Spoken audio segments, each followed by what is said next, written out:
Assalamualaikum warahmatullahi wabarakatuh.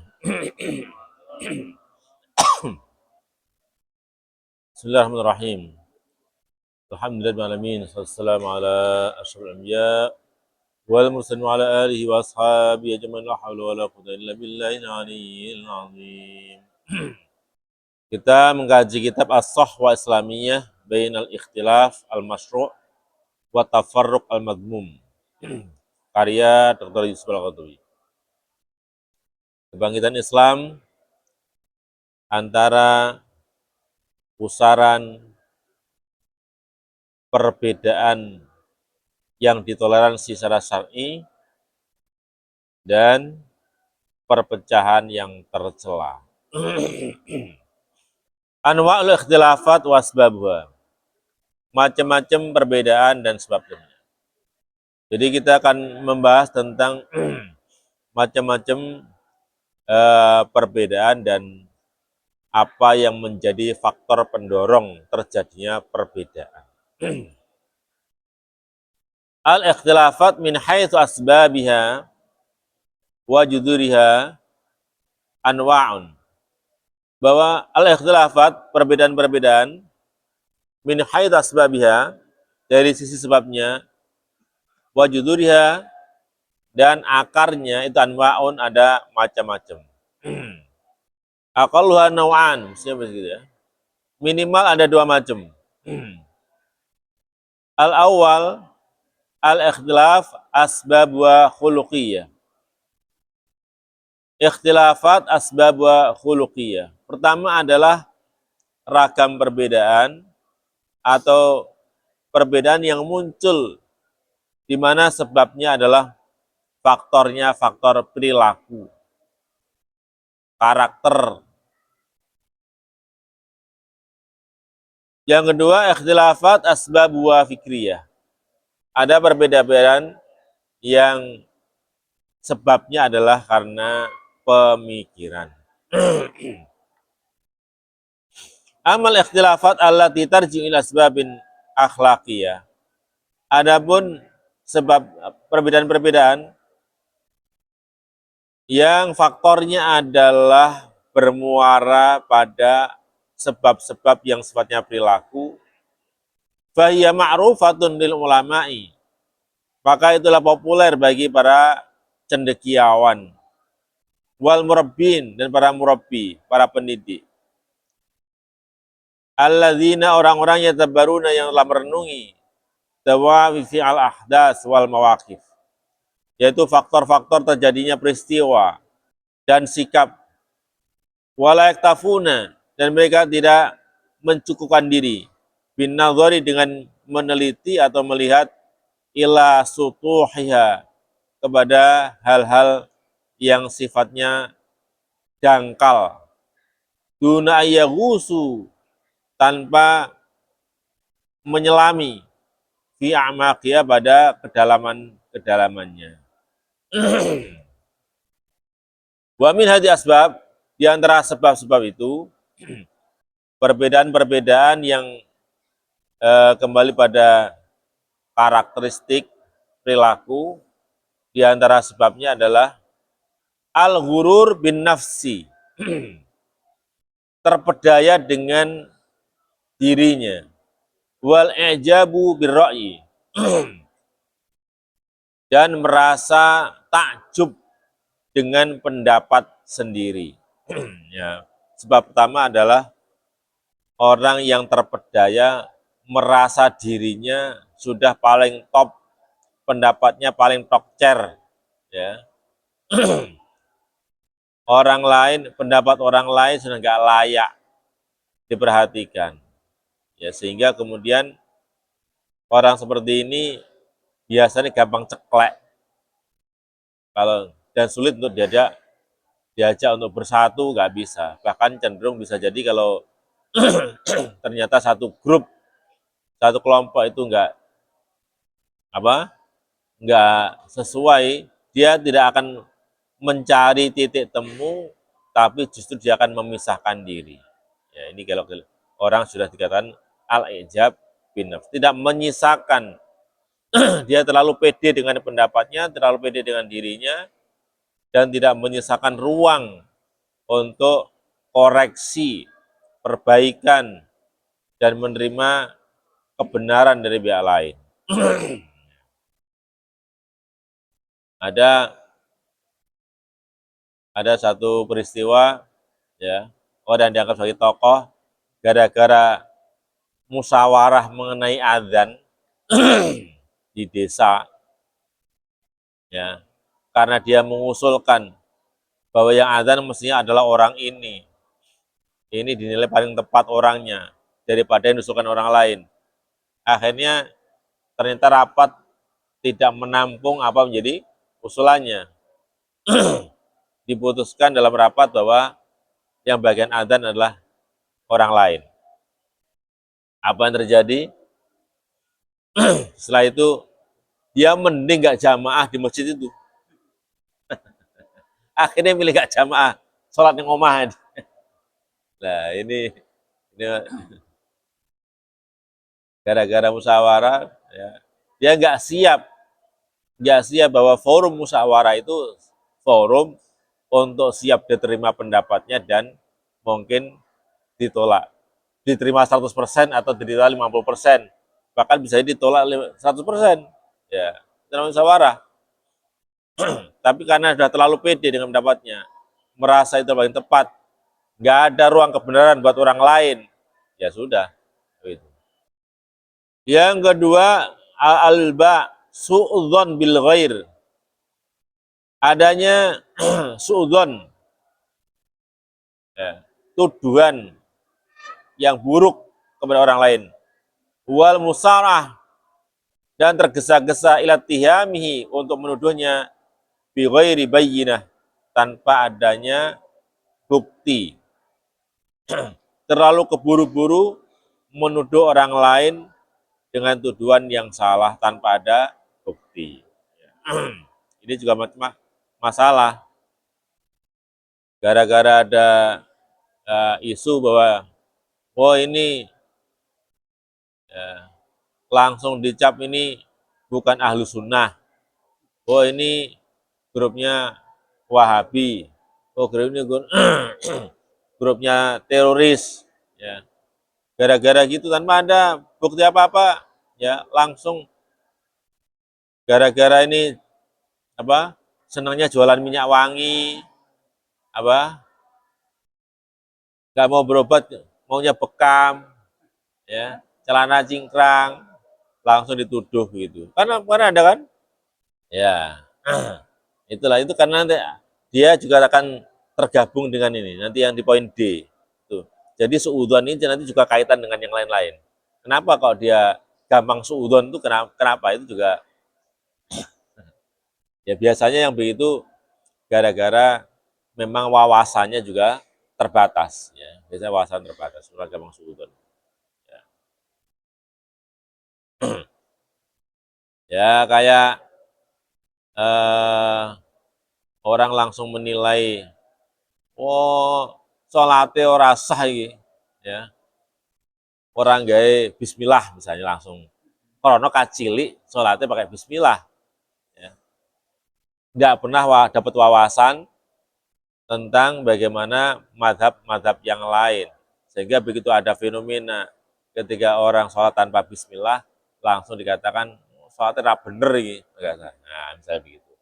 Itu gara-gara sebuah wawasan. Ya termasuk. Ya kita lihat bagaimana Nabi itu menaikkan kontrak perjanjian dengan kafir Quraisy itu. Yang semua poin-poinnya kalau hanya dinilai secara logika dan idealisme saat itu, ya semuanya poinnya kayak merugikan kaum muslimin. Terus gak logis belas. Gak logis belas. Masa? Ya, misalnya yang paling populer adalah, yang kontroversial adalah, ya pertama saat itu mulai muqaddimah saja nggak mau, ya min Muhammadin Rasulullah, nggak mau, Rasulullah ya dihapus, nggak pakai Bismillah dihapus, ya akhirnya sudah hapus. Poin yang kontroversial adalah Kalau ada orang Quraisy masuk Islam, balik ke hijrah ke Madinah, harus dikembalikan. Ya. Tapi kalau ada orang di Madinah yang dia kemudian murtad, ya kafir lagi, ya dia harus dilepaskan ke Mekah. Ya, tidak boleh dikekang. Nah,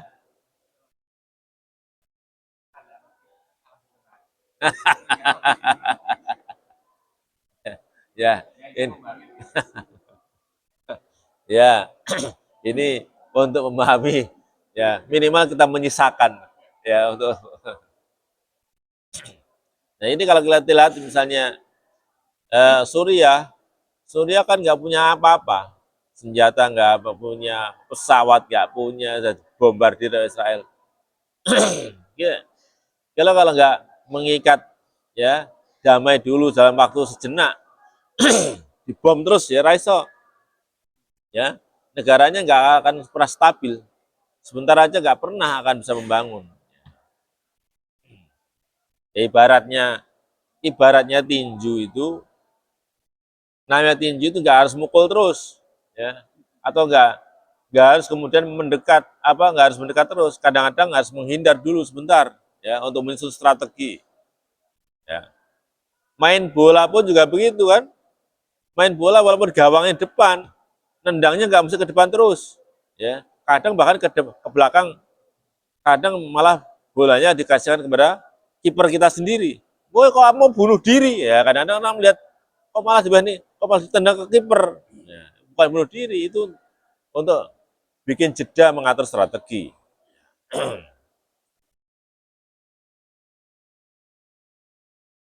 Ya, kadang-kadang orang yang pendek wawasan, ya langsung langsung menfonis bahwa ini sudah salah, ini sudah apa?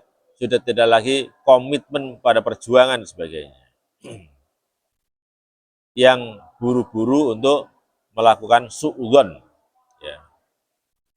Jim, hubbudzat wa tibaul hawa.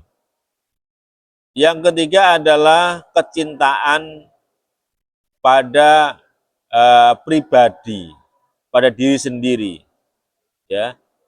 Selalu memprioritaskan dirinya sendiri. Wa tibaul hawa, dan mengikuti hawa nafsu. Wa min asari, dan diantara dampaknya adalah ala khirsu ala za'am.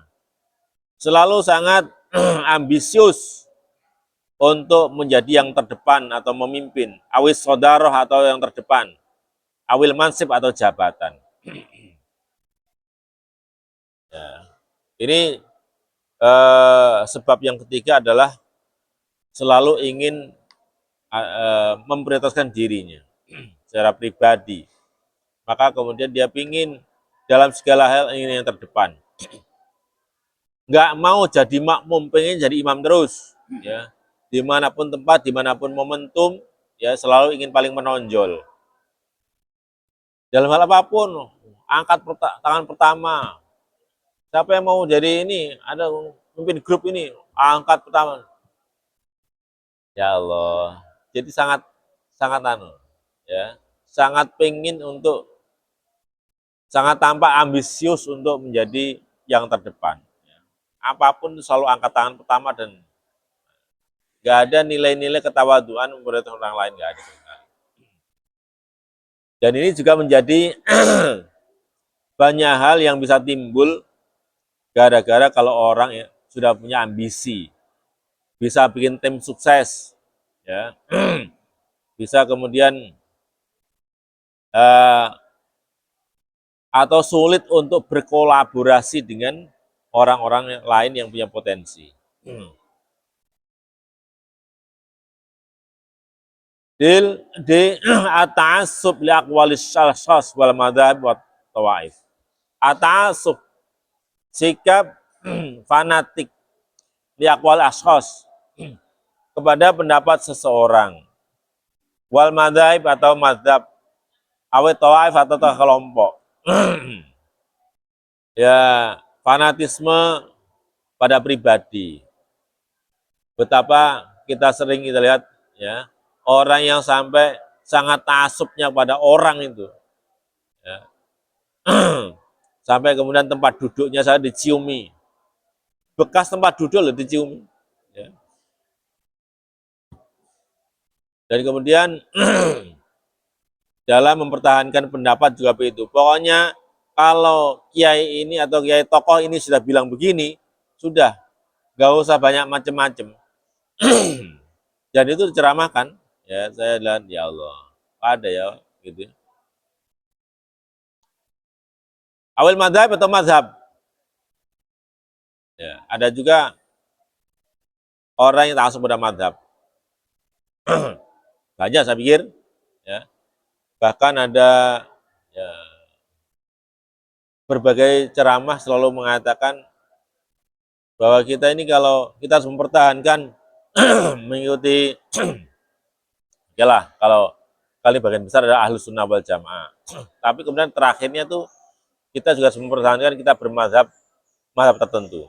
Di antaranya yang paling populer kita adalah kemudian misalnya bermazhab Syafi'i. Yang itu kemudian sayangnya kemudian kalau tidak menoleransi dengan mazhab yang lain ini masalah ya. Yang realitanya kemudian itu nggak dilakukan. Realitanya. Contoh, orang kalau bermadzhab Syafi'i itu mengatakan bahwa ini satu yang maksudnya kita harus bagaimana harus toleran ya, bagaimanapun kita harus tidak mungkin hidup dalam satu madzhab. Dan realitanya nggak begitu. Bahwa darah ikan itu dianggap najis dalam madzhab Syafi'i. Bahkan darah ikan itu najis. Dalam Al-Fiqh Islami Adilau dikatakan bahwa maka al-fasih ada namanya jenis ikan al-fasih. Bukan jenis hewan, bukan nama hewan. Tapi misalnya kita punya nama gereh atau apa itu ya, ikan pindang, ikan yang ditumpuk-tumpuk, ikan yang ditumpuk-tumpuk. Ya. Itu kan kalau berat itu kan mesti neleler apa darahnya itu, darahnya. Ini karena darahnya itu mengenai yang lain, maka ini dalam mazhab Maliki dan mazhab Syafi'i dikatakan ikan ini hanya bisa dimakan adalah bagian atasnya toh. Bagian bawahnya itu berarti nggak bisa dimakan karena terkontaminasi oleh darahnya yang paling atas. Ya. Karena dia terkena keserap oleh darahnya itu. Yang bisa dimakan bagian atas. Namun dalam mazhab Hanafi dan Ibnu Arabi dari mazhab Maliki, di antara ulama mazhab Maliki pun ada yang nyempal sama sependapat dengan mazhab Hanafi. Mengatakan bahwa cairan yang keluar itulah cairan biasa, itu bukan darah. Dan darah pun apalagi darah ikan juga nggak ada masalah. Ya, nggak masalah. Sehingga apa? Bisa dimakan semuanya. coba kalau coba kalau kita mengikuti mazhab ini misalnya. Nah, ya makanya.